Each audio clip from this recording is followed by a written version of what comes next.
কোনো ব্যক্তি প্রতিদিন সকাল সন্ধ্যায় এই দোয়াটি 3 বার পড়লে আর কোনো কিছু তাকে কোনো ধরনের ক্ষতি করবে এমনটি হতেই পারে না। আমরা জীবনে চলার পথে অনেক সময় বিভিন্ন বিপদে পড়ে থাকি। চলার পথে যখন বিপদের সম্মুখীন হই তখনই আমাদের বিশেষ একটি দোয়া পড়তে মহানবী সাল্লাল্লাহু আলাইহি ওয়াসাল্লাম বিশেষ তাগিদ দিয়েছেন। আমাদের প্রিয় নবী হযরত মহানবী সাল্লাল্লাহু আলাইহি ওয়াসাল্লাম বলেছেন, কোনো ব্যক্তি প্রতিদিন সকাল সন্ধ্যায় এই দোয়াটি 3 বার পড়বে আর কোনো কিছু তাকে কোনো ধরনের ক্ষতি করতে পারবে না। অন্য এক বর্ণনায় আছে, সকালে পড়লে সন্ধ্যা পর্যন্ত অতর্কিত কোনো বিপদে সে আক্রান্ত হবে না, আর সন্ধ্যায় পড়লে পরদিন সকাল পর্যন্ত অতর্কিত কোনো বিপদে সে আক্রান্ত হবে না।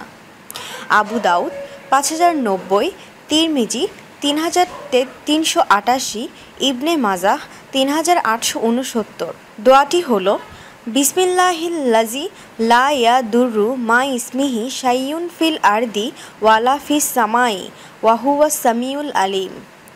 বাংলা অর্থ, আমি আমার দিন বা রাতের সূচনা করছি ওই আল্লাহর নামে, যার নামের সঙ্গে আসমান জমিনের কোনো কিছু কোনো ধরনের ক্ষতি করতে পারে না।